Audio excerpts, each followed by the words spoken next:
Hey there YouTube, I've got a doozy to do for you today. This is going to be the very first of this particular line of Transformers I have ever done.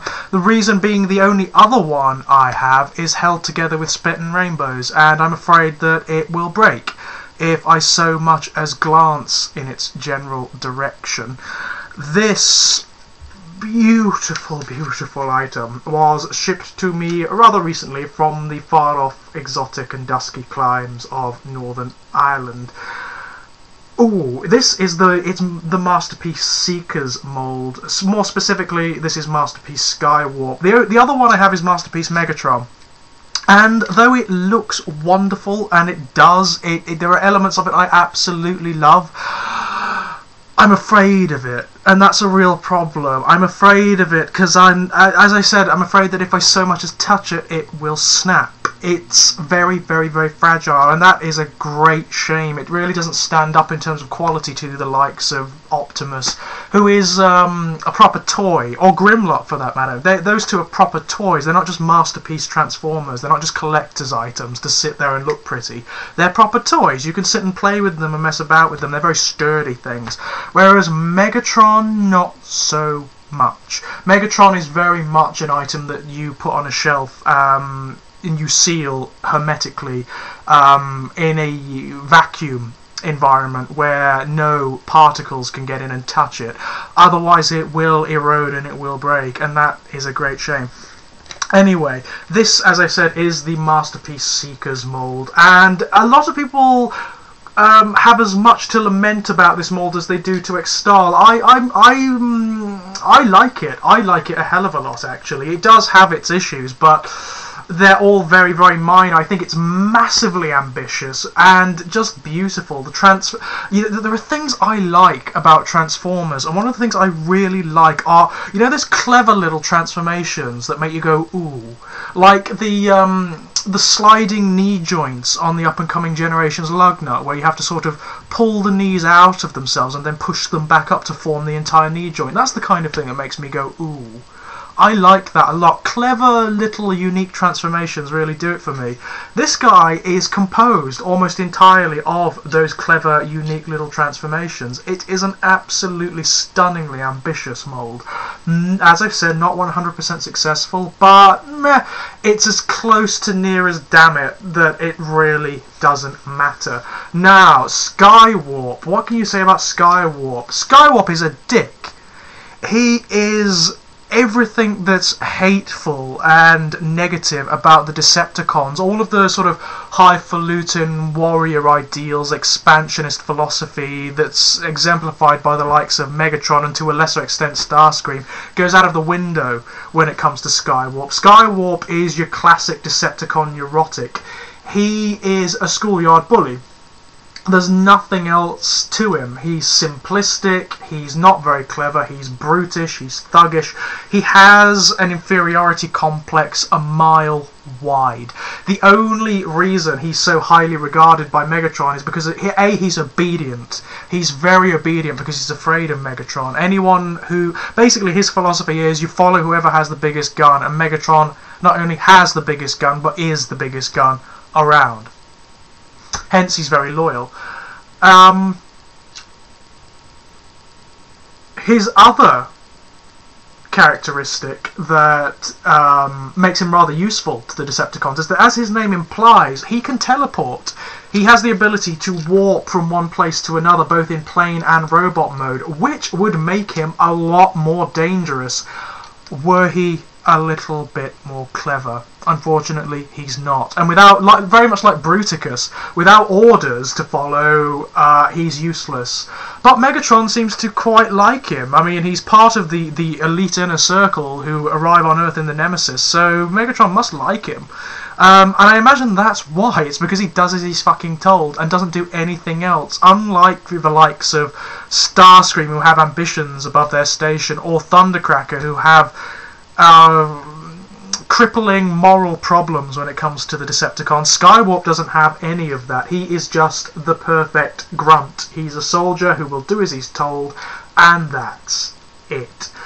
The only problem is that because of his sadistic streak, he has a tendency to sow discord amongst the Decepticons because none of them like him. With the possible exception of Thundercracker. For some bizarre reason, him and Thundercracker seem to be quite close. They pal around quite a lot, which is bizarre considering the disparity of their characters. They are polar opposites of one another. Whereas Skywarp is idiotic, Thundercracker is massively intelligent. Whereas Skywarp is thuggish, Thundercracker is compassionate.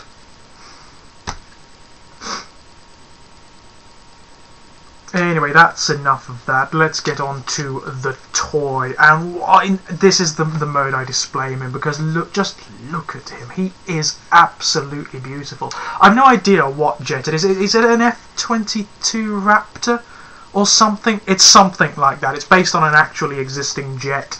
And apparently it's quite faithful to that design. It's so beautiful. In this mode, it really earns the title of masterpiece. It is just phenomenally detailed. There are sculpted details all over this thing. On the back, on the bottom, all over the place. And like all of the Seekers, it comes with this wonderful display stand that you can put him on in either jet or robot modes. His weapons here are interchangeable. You can put them in almost any configuration you like. He has any number of redundant details as well, like this thing here. That, I have no idea what it's called, but it's to sort of make it less aerodynamic when it's trying to stop, so it acts as a kind of brake. It's completely redundant, doesn't do anything, it's just a detail that they put in there. He also has, there's landing gear that can come out of the bottom here, and also at the back here. It's just wonderful. You can open up the cockpit and he's got a little, like all of the Seekers, he comes with a little figure. That's actually Dr. Arkeville from the cartoon.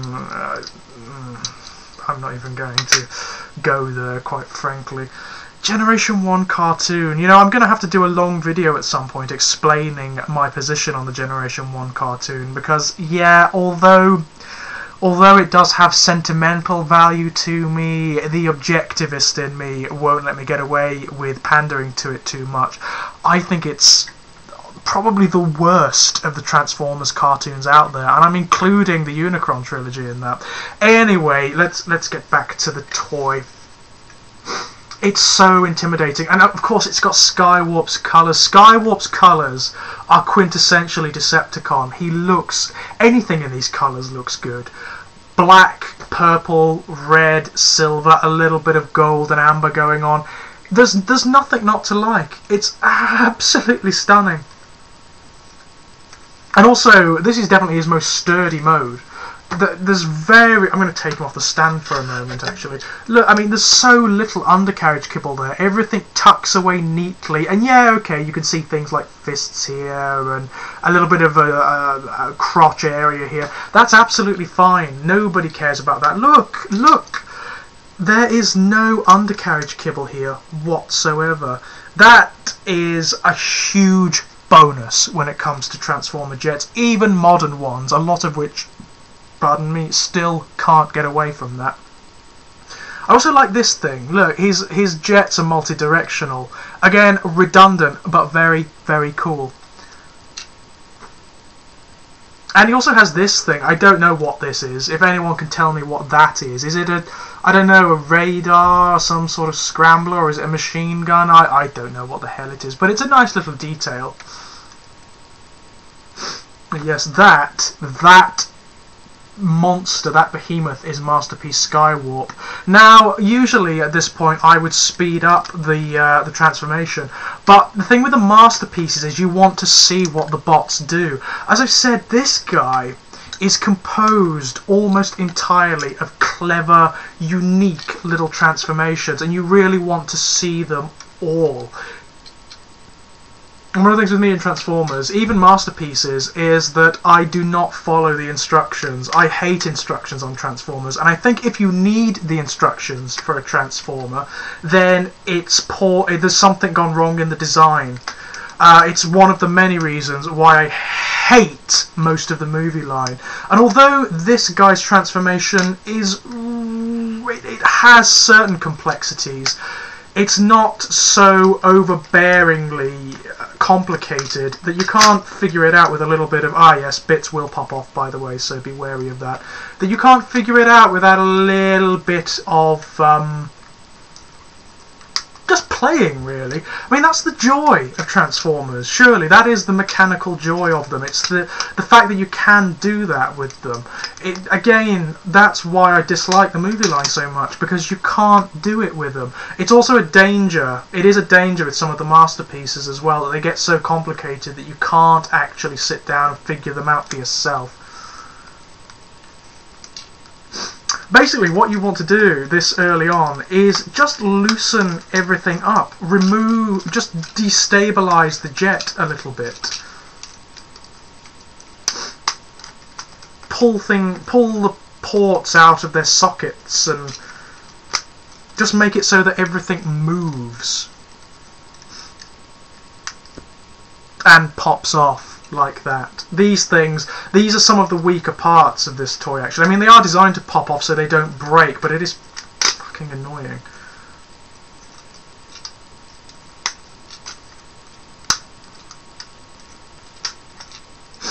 You see, this is another thing I like. The wings are on joints, so they come out like that, and this is to allow the tails formed by the halves of the jet that come down on his hips in robot mode so that they can move freely. It's really quite clever. Now this I like. I like this. These are Skywarp's feet. You see these parts here? You have to sort of dig your nails in wherever you can get them. Like that. And just pull them out and swivel them down. And there you have Skywarp's rather sexy feet. He's got really, really attractive feet, which is odd.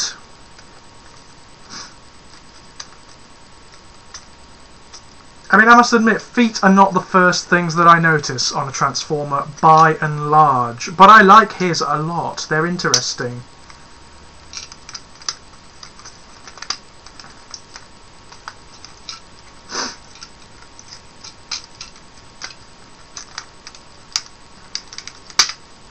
Now this is what locks the whole thing together. What you really want to do is get out, you can see there the arms. Now that destabilizes the whole thing, the whole structure just comes apart once they're out, which is basically what you want at this stage.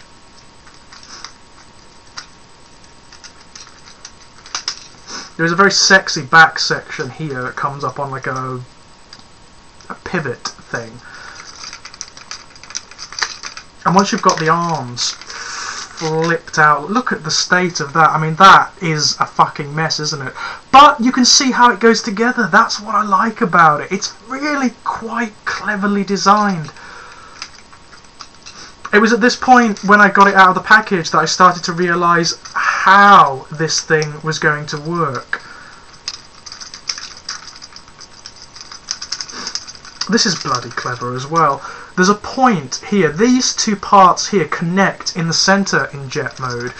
All you have to do is disconnect them and swivel them down so that they meet the hips. And they form the sides of Skywarp's body. It's a really unique, clever little transformation, and I love it.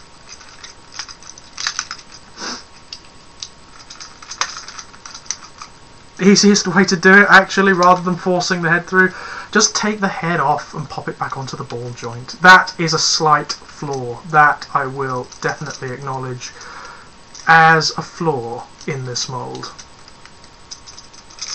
Especially since you will spend the next better part of half an hour trying to get the fucking thing back on its ball joint. The ball joint is so tight.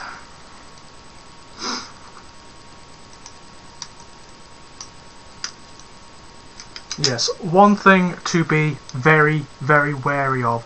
If the head comes off the ball joint, it'll take you a good long while to get it back on because it's so bloody tight.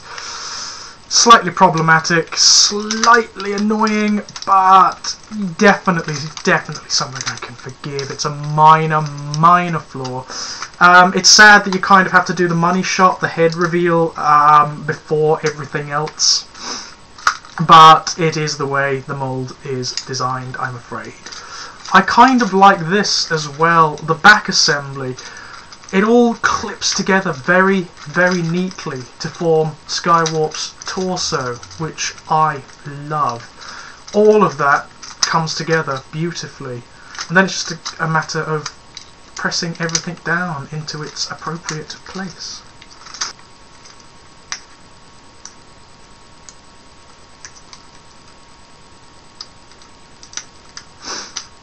And one of the things they did try to work on with this mould is the posability problems that are posed by the wings. Winged transformers tend to have problems with said wings getting in the way of stuff. Not so this guy. What they've done is introduced a series of pretty much redundant joints that allow the wings to flex out like that. So that these parts, which form a kind of skirt on the robot, can just sort of flex out behind it, and they look beautiful. I think on the finished robot they look really good. They lend them a certain, I don't know, regal quality, which I think is entirely appropriate for the Seekers, considering their elite status amongst the Decepticons. And like many of the masterpieces, these guys have lovely fingers. Really lovely, individually articulated fingers. I like that a lot on any Transformer. Now he's pretty much done. One thing I will say about this mould is that it's not as posable as past moulds have been. For all of the Megatron moulds' faults, and there are many, it's very, very posable. This guy is slightly hampered by limited joints, particularly in the legs. But really, oh God, that is such a non-issue. It really is nothing to get too het up about. He is still massively posable, regardless of those limitations.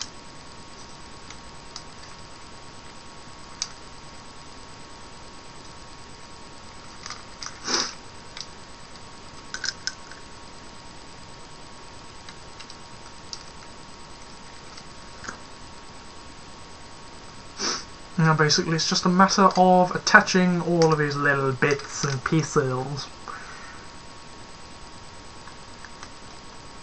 There we go. Whew! That's probably the most complicated Transformer I've ever done ever transformed on screen, I can tell you. Which is why I generally don't do it, because I'm too busy focusing on the transformation itself to entertain. That is Masterpiece Skywarp in his truly fan-bloody-tastic robot mode. I really like this mold. I know a lot of people really, really don't. They have enormous issues with it. I think it's great. I think it's quite glorious. It's not to the same standard as the likes of Grimlock and Optimus Prime and so on and so forth.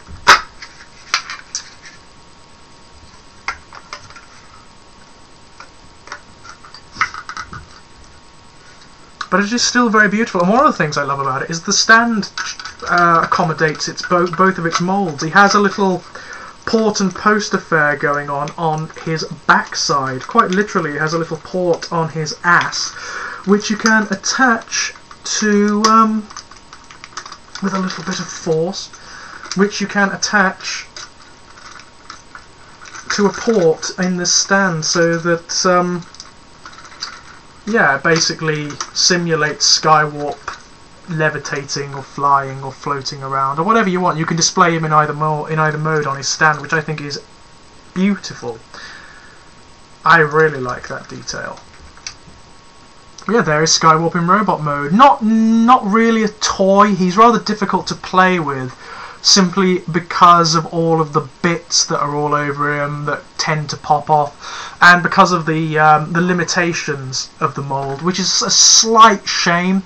I suppose they could have made it a little bit more posable, but for what you get, I really don't mind that at all. These things aren't really for playing with anyway. They are, as the name suggests, they're masterpieces. They are collector's items more than anything else. Considering the price, some of them can fetch. This one's easily. This one you can get anywhere. Quite frankly, this is the easiest one of the lot to get. But considering the price some of them can fetch, I can see why people want to keep them sealed away in their boxes or on display shelves or whatever. That is Masterpiece Skywarp. He has a couple of gimmicks in this mode as well. There's you can, like Starscream, you can open up his chest and he's got little cluster bombs in there. That's kind of nice. He also has the feature where you can twist his face around, and one of the faces has a Starscream-like sneer on it. It doesn't really fit Skywarp very well, so I tend to leave him like that. Yes, this is his shooting Thundercracker in the face pose, I suppose. And not only is he the first masterpiece I've done, he's the first Generation 1 character I've done for bloody ages. I tend to focus on Beast Wars and Beast Machines and stuff on my channel for the most part. So it's nice to delve into the originals once in a while.